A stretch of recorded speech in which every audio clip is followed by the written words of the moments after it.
నిడదవోలు మండలంలో వరద ముంపు ప్రాంతాలను పరిశీలించిన ఐఎఫ్టియు మరియు పౌర హక్కుల సంఘం బృందాలు నిడదవోలు మండలంలో శంకవరం, తిమ్మరాజుపాలెం, సెట్టిపేట, రావిమెట్ల తదితర ప్రాంతాలను పరిశీలించి ముంపు బాధితులను పరామర్శించారు. ఈ సందర్భంగా ఆంధ్రప్రదేశ్ పౌర హక్కుల సంఘం రాష్ట్ర ఉపాధ్యక్షులు, హైకోర్టు న్యాయవాది నంబూరి శ్రీమన్నారాయణ, ఐఎఫ్టియు జిల్లా సహాయ కార్యదర్శి ఈమని గ్రీష్మ కుమార్లు మాట్లాడుతూ దశాబ్దాలుగా ఎన్ని ప్రభుత్వాలు మారినా ఎర్ర కాలువ ముంపు నుంచి ప్రజలను కాపాడేందుకు శాశ్వత పరిష్కారం ఆలోచించడం లేదని, ప్రస్తుతం నిడదవోలు మున్సిపాలిటీ పరిధిలోని తీరుగుడెం, సింగవరం రోడ్లపై 4 నుంచి 6 అడుగుల ఎత్తు వరకు నీరు నిలిచిపోయి గత 5 రోజులుగా తీరుగుడెం, ఆంజనేయపురం ప్రజలు నిడదవోలు పట్టణంతో సంబంధాలు తెగిపోవడంతో ప్రజలు పాలు, కూరగాయలు, నిత్యావసరాలు సైతం తీవ్ర ఇబ్బందులు పడుతున్నారు. ఇదే ప్రాంతంలో తెలుగుదేశం ప్రభుత్వం మరియు గత వైసీపీ ప్రభుత్వం ప్రతిష్టాత్మకంగా నిర్మించిన టీడీకో ఇల్లు, జగనన్న ఇళ్ల కాలనీలు కూడా ఇక్కడే ఉన్నాయి.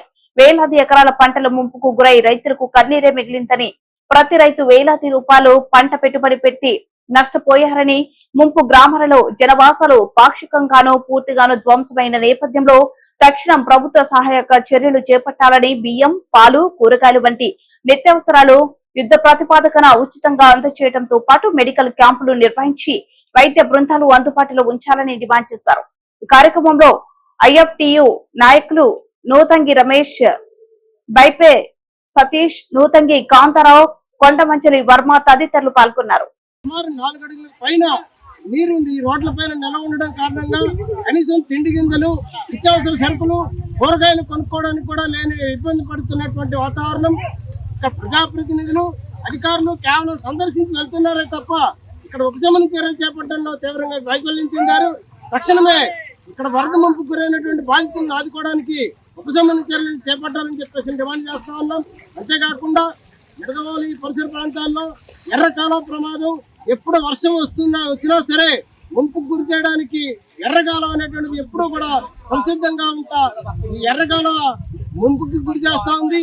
దీనికి ఇప్పటిదాకా ఈ నివారణకి అధికారులు కానీ, ప్రజాప్రతినిధులు కానీ ఎన్ని ప్రభుత్వాలు మారినప్పటికీ కూడా ప్రజల్ని వాళ్ళ కర్మానికి వాళ్ళని మీరు మునిగితే నీటిలో మునగండి అనే విధంగా వదిలేశారో తప్పితే శాశ్వతంగా వాళ్ళని ముంపు నుంచి రక్షించడానికి ఏ విధమైనటువంటి చర్యలు చేపట్టలేదు. ఇక్కడ దగ్గరలోనే తెలుగుదేశం ప్రభుత్వం నిర్మాణం చేసినటువంటి టిడ్కో ఇళ్ళు ఉన్నాయి. అవి దాటిన తర్వాత జగనన్న ఇళ్ల కాలనీ ఉంది. అవి రెండో దాటిన తర్వాత ఆంజనేయపురం, తీరుగుడు అనేటువంటి 2 గ్రామాలు ఉన్నాయి. అన్నీ కూడా ఇక్కడ నివసించేటువంటి ప్రజలందరూ కూడా కొత్త నిడదవోలు పట్టణంతో సంబంధాలు తెగిపోయి ఉన్నారు. వీళ్ళందరికీ తక్షణమే నిత్యం రోజులు గడవడానికి సరిపడిన నిత్యావసర సరుకులు కానీ, ఉప్పులు, పప్పులు, బియ్యాలు, కూరగాయలు ఇవన్నీ కూడా అధికారులు, ప్రజాప్రతినిధులు తక్షణం జోక్యం చేసుకుని సప్లై చేయాలని చెప్పి డిమాండ్ చేస్తూ ఉన్నాం. అంతేకాకుండా ఇక్కడ నీరు నిల్వ ఉన్నటువంటి కారణంగా రాజు కూడా ప్రభుత్వం దీనికి కూడా తక్షణమే చర్యలు చేపట్టాలని, ఆరోగ్య సిబ్బందిని నియమించాలని చెప్పేసి డిమాండ్ చేస్తూ ఉన్నాం. అదే రకంగా ఇక్కడ ఇల్లు పెరుగుతున్న నాశనాన్ని ఇళ్లలో తిరిగి రావడం వల్ల ఆర్థికంగా చిరిగిపోయినటువంటి కుటుంబాలని తక్షణమే ఆదుకోవాలని చెప్పేసి కూడా డిమాండ్ చేస్తా ఉన్నాం. రేషన్ కుమార్, కార్మిక సంఘం సమాఖ్య, ఐఎఫ్టి.